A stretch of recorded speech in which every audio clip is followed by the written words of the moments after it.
കുറേ ദിവസം മുമ്പ് ഗ്രാഫ്റ്റ് ഐറ്റംസ് ഒക്കെ വാങ്ങാൻ പോയ സമയത്ത് കടയിൽ ചെന്നിട്ട് റിബൺ വെച്ചപ്പം എടുത്തു തന്നത് ദയ്യറായിട്ടാണ്. കവറിൻ്റെ ഉള്ളിലായിരുന്നു. ഒറ്റ നോട്ടത്തിൽ കണ്ടപ്പോൾ ഞാനും വിചാരിച്ചു ഇത് റിബൺ ആയിരിക്കും. വീട്ടിൽ വന്ന് പൊളിച്ച് നോക്കിയപ്പോഴാണ് സംഭവം മനസ്സിലായത്. ഇത് നമ്മൾ ഗിഫ്റ്റ് ഒക്കെ പൊതിയുമ്പോൾ അതിൻ്റെ മേലെ കെട്ടുന്ന റിബണാണ് കേട്ടോ.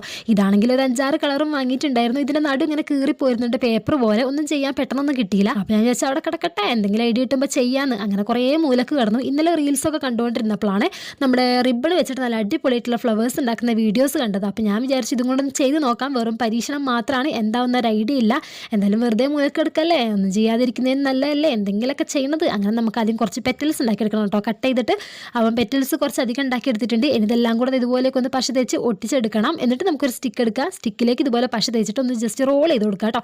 ഇതുപോലെ റോൾ ചെയ്ത് കൊടുത്തു കഴിഞ്ഞാൽ നമ്മൾ സിമ്പിളായിട്ടുള്ള ഫ്ലവർ റെഡി ആയിട്ടുണ്ട്. ഇത് സിമ്പിളല്ലെന്ന് വിചാരിക്കുന്നവർക്കാണെങ്കിലേ കുറച്ച് പശ തേച്ചിട്ട് മേലെ കൂടെ കുറച്ച് ഗിൽറ്റർ പൗഡർ എന്തെങ്കിലുമൊക്കെ ഉണ്ടെങ്കിൽ ഇട്ട് കൊടുത്താൽ മതി. അപ്പോൾ നമ്മൾ ഫ്ലവർ ഇവിടെ റെഡി ആയിട്ടുണ്ട് കേട്ടോ. ഇതാണ് ഫ്ലവേഴ്സിൻ്റെ ഫൈനൽ ലുക്ക് വരുന്നത് കേട്ടോ. വീഡിയോ ഇഷ്ടപ്പെട്ടാൽ ലൈക്ക് ചെയ്യാനും കമൻറ്റ് ചെയ്യാനും സബ്സ്ക്രൈബ് ചെയ്യാനും മറക്കല്ലേ.